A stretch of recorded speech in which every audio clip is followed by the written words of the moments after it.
Rajkumari Padma, the daughter of King Vidyadhar of Vijayanagar, had grown into a beautiful woman, and tales of her beauty had spread far and wide. Many princes from different kingdoms were eager to marry her, but whenever the topic of marriage came up, Princess Padma would refuse. There was an unusual story behind her reluctance. Princess, many proposals for your marriage have come, but you don't like any of the boys. Father, I trust no man other than you, so I will not marry anyone. But how will you spend your life alone, Princess? I request you to choose a good boy and marry him. The princess' trust in boys had faded. But this news had spread not only in Vijayanagar, but also in the neighbouring kingdoms. One day, Rajkumar Venkat of the neighbouring kingdom Uttamnagar got to know about this. After learning everything, he decided to meet the princess and reached Vijayanagar in disguise. I've heard that the princess doesn't like boys, but there must be a reason behind it. First, I need to find out the cause. But whom should I ask? Whom should I ask? Spare me this time, Munna. I won't put so much burden on you next time. Save me! Listen, brother. Yeah. Yes, tell me.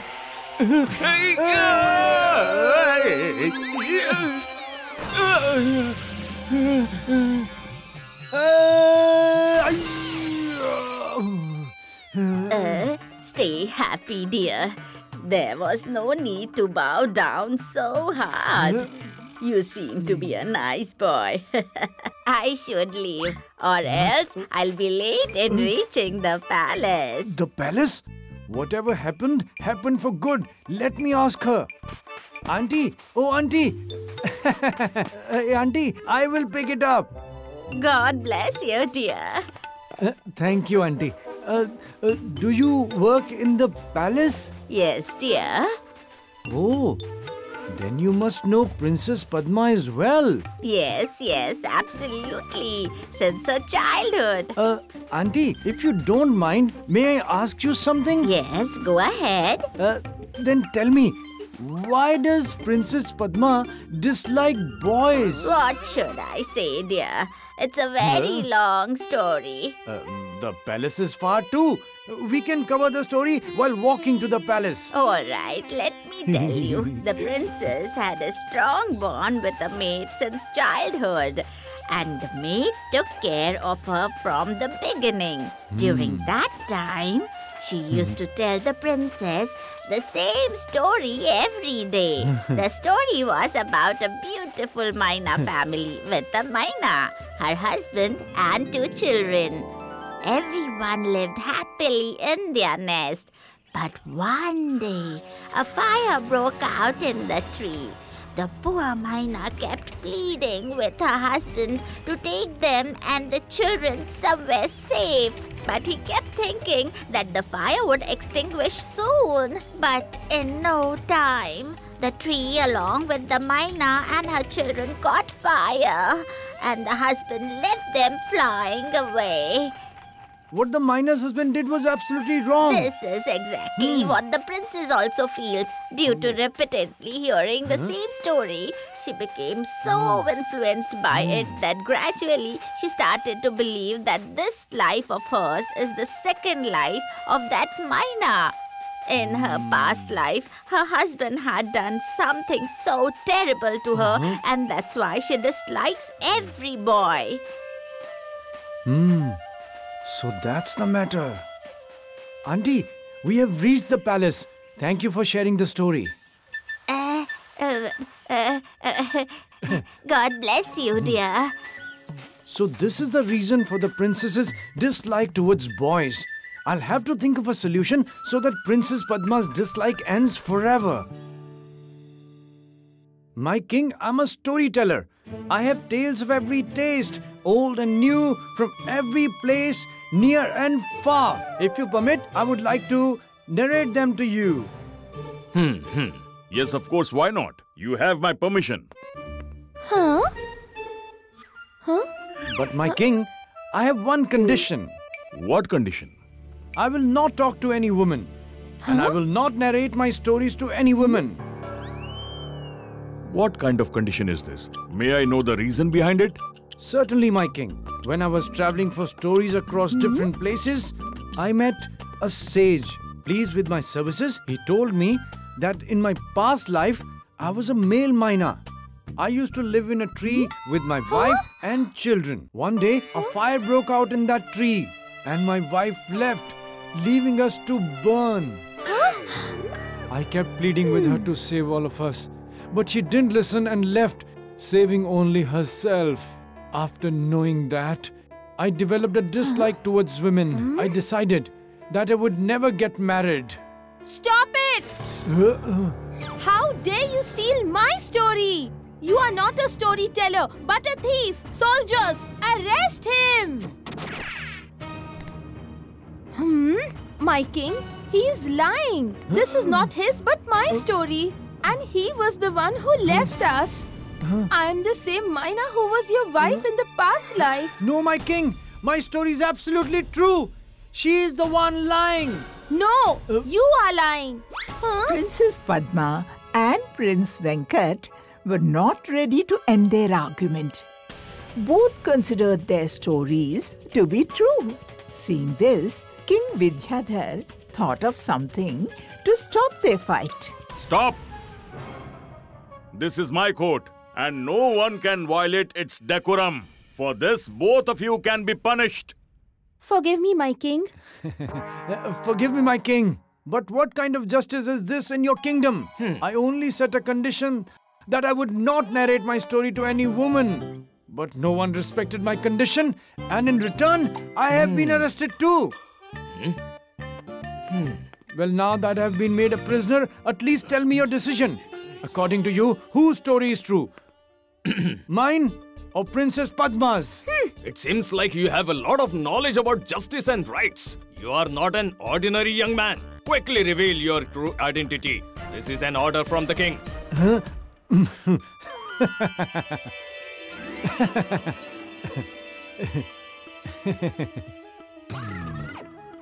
Prince Venkat, is it you? My king, my king. He is Prince Venkat from our neighborhood kingdom, Uttamnagar. Very wise and brave. Oh, so that's the case. Well, now I will announce my decision. Princess Padma thinks that in her past life, her husband, the male Maina, betrayed her. Whereas, according to the story of Prince Venkat, the betrayal was done by his wife, the female Maina. But regardless of whose mistake it was, both of you know that it was a mistake. And in this life, both of you are aware of it. Yes, my king. I believe that it doesn't matter what you were or what mistakes you made in your past life. What matters is what you should do in this life. Both of you have the opportunity to rectify the mistakes of your past life in this life if you wish to. But how, my king? Both of you get married. And then, together, you can move forward without repeating those mistakes. Padma and Venkat understood the king's words. And they got married and started living together. In Vijayanagar, there once lived a woman named Santoshi who was very talkative. And she loved gossiping. Normally, I don't bother to find out what happens in the neighborhood. But I can tell you from the smell of yummy sweets that there's something going on at Suresh's place, but who cares?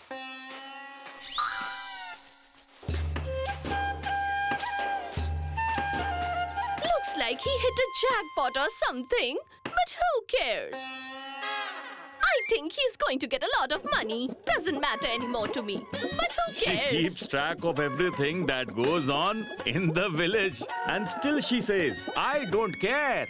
Come back tomorrow, all right? Then I'll tell you the rest. Don't you ever get tired of gossiping about people all day? Huh? All I do is talk about people, okay? You make up stories about them, but who cares? Keep making them, and I've been telling you for so long. Tear down this old hut and build something new. But who cares? You won't listen. Huh? This worn-out hut? Yes! Santoshi, come out and see! There's such a rare, wonderful white crow sitting on the hut! Come out fast! Rare crow?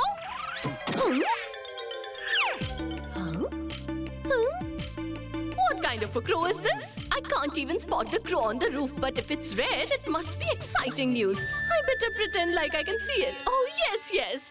Absolutely. It's so unique, right? I'll be right back from the market. You just make sure that no one else finds out about this rare crow.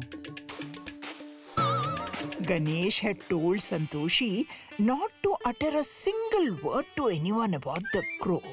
But how could Santoshi stay quiet? Off she went to tell her neighbors all about it. Hey, what's that?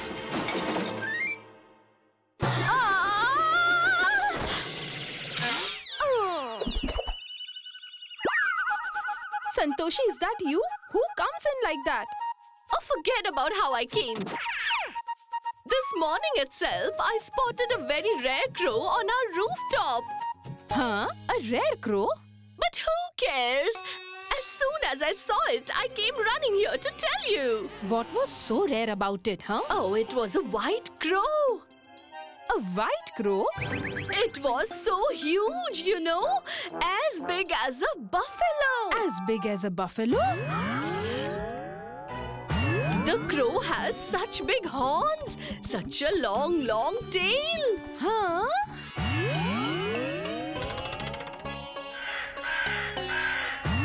A crow with a tail? Really? Why would I lie to you? I have to go. Listen, don't tell it to anyone. This is such big news. How can I keep it to myself? I must tell someone. Let me go and share it with Vimlavati.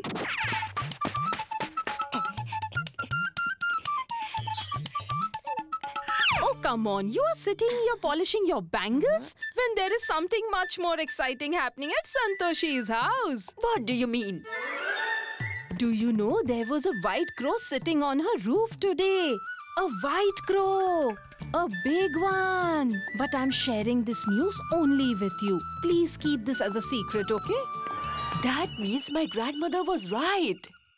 Where there is a white crow, there is usually some kind of hidden treasure nearby.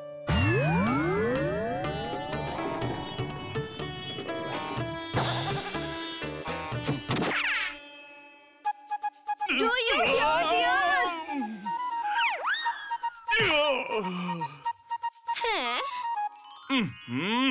Every time I'm about to write something, you come and ruin everything.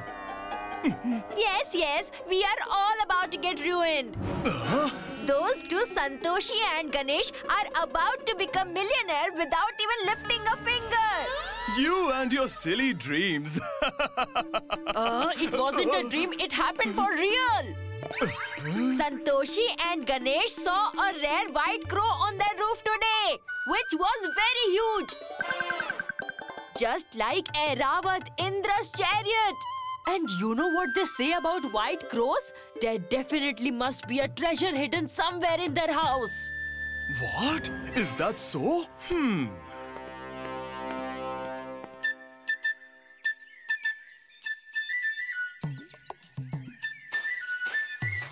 Ah, the rumor has finally reached the right person. Oh, hi Kamlesh. What brings you here today? Ganesh, I heard there was a strange bird on top of your hut's roof. Is that true? How do you know that? Don't let anyone else know. And especially, no one from the royal palace should know about it. Don't you worry, Ganesh. I won't tell anyone about this. Of course you will. Kamlesh, who never liked Santoshi and Ganesh and was envious of them, immediately told the royal guard at the palace about the white crow. Wonderful! Each and everything in this kingdom belongs to our king. I will dig up the treasure and bring it straight to His Majesty. Excellent. Commander, sir, what brings you here? Is everything all right? Yes, but not for long, understand? Once I find the hidden treasure inside your hut, then you and your husband are going to get into trouble for hiding it from His Majesty.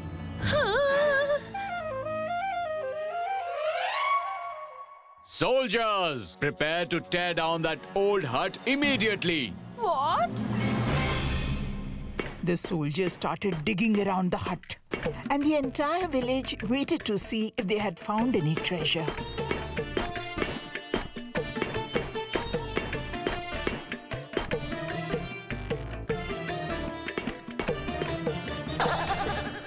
Commander, there is nothing here. What? Kamlesh! Who told you that there was a treasure over here?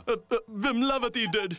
My grandmother used to say, wherever there is white crow, there is always some treasure to be found. I have heard this tale too. Tell me, who saw that white crow? Satyabhama did.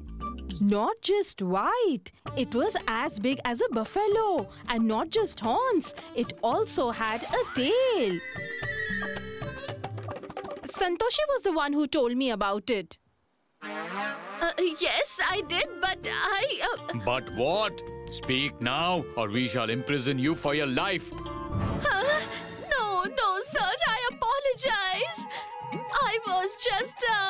I never thought the tail would become the location of a treasure. Sorry, sir. Hey, make sure she's careful with her stories from now on. Otherwise, you will soon be living in a prison. Let's get out of here. Let's go. What a waste of time. After that incident, no one ever believed Santoshi's words. Now, children, you might be wondering why Ganesh was so happy after the hut was brought down. Well, thanks to the story of the wonderful white crow and Santoshi being a loud mouth, he managed to get his work done for free. And on the empty land, he planted a nice big garden. I understand, Amma. Now I'll always think twice before I talk about anything. Oh, you've understood both the story and its lesson. Now time for me to cut down the dry banana leaves on those trees. This is the story of a poor but clever boy named Suman, who had no one in this world. So he made a living for himself by working at a roadside dhaba in the village. Suman was poor but generous. Every day he made sure to share a portion of his meal with his fish friend. How are you, my friend? Huh? Huh?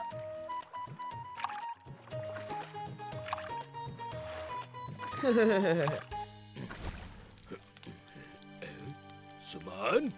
While working diligently at the dhaba, a cunning thief named Chantu notices him and asks Suman to come with him. What do I have to do? You just have to relax for 40 days, eat and drink, and then work a little on the 41st day. In return for which, I will give you 10 gold coins.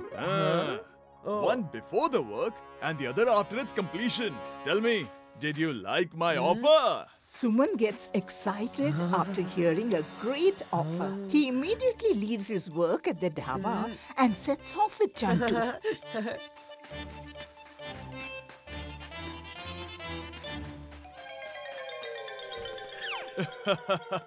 Your days of leisure have begun. Eat whatever you want and sleep. Wake up, eat, roam around, eat again, then sleep.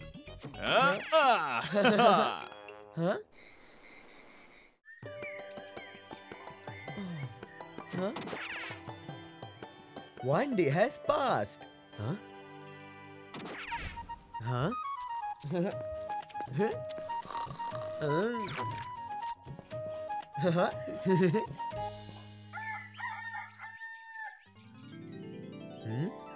Huh? Ugh. After 40 days of quarantine, Suman's day of work finally arrived. That was the 41st day. And as promised, Chantu gave Suman one gold coin before the work and took him along with him. As they walked, they reached near the mountain of a dense jungle, below which a deep river was flowing.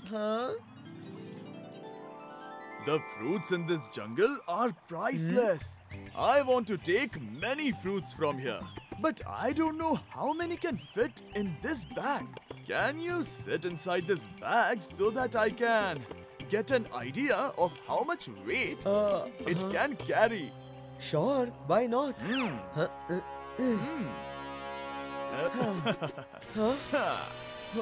What are you doing? Get me out of here!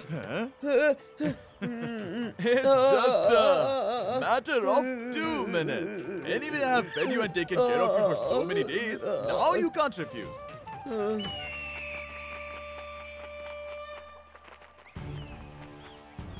Hey, get me out of here! What are you doing? Help! Help! Is anyone there?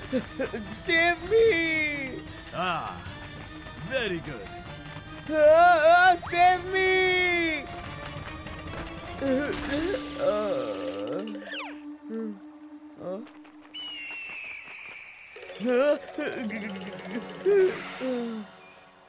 Uncle, get me out of here! Don't be afraid. Just throw as much treasure as you can from the treasures around you. Throw the treasure, then I'll show you the way.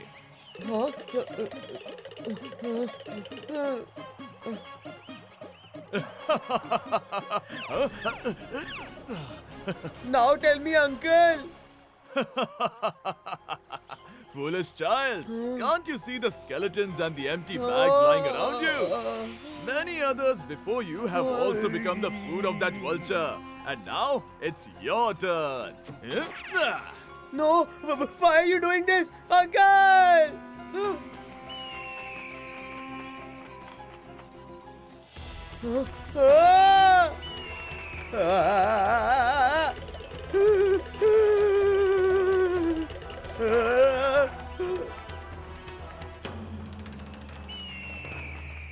If I jump into the river, at least there's some hope of survival. Here, these vultures will surely tear me apart and eat me alive.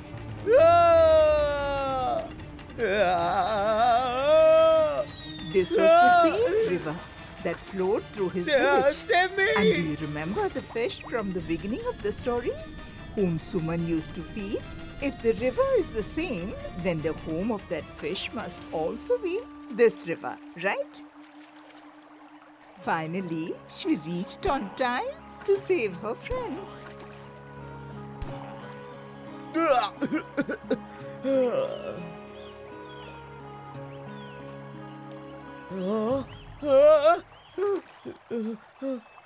Thank you, my friend. Today I have nothing to feed you. Many days passed after this incident. Then one day, the trickster Chantu returns to the village in search of his next prey. When he spots Suman there, upon seeing him, he is left surprised. You? How did you return from the mountain? Suman was very clever. So this time he devised a plan to trap the trickster Chantu. It was quite easy. As soon as you left me and I managed to escape from the vulture, I found a cave which goes straight down under the mountain. I just followed it to run away. Oh, then I can take away all the treasure through that cave. Suman, my boy, forgive me, dear. I'm your uncle after all.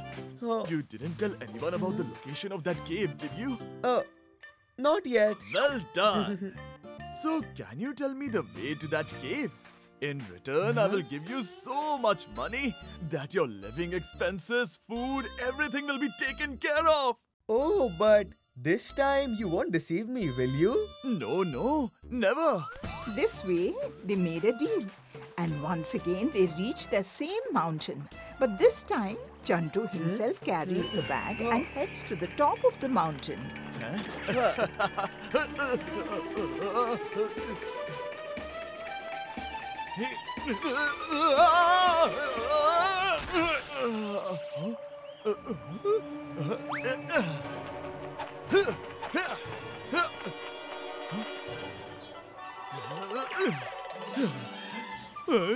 Wow, so much gold! Yay! The treasure!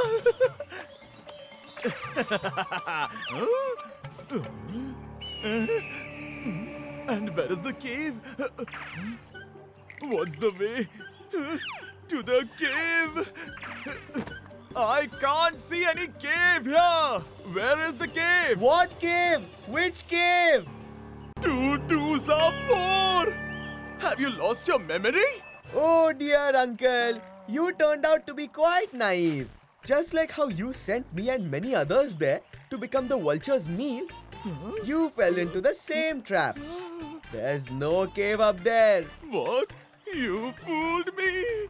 I'm trapped here due to my greed!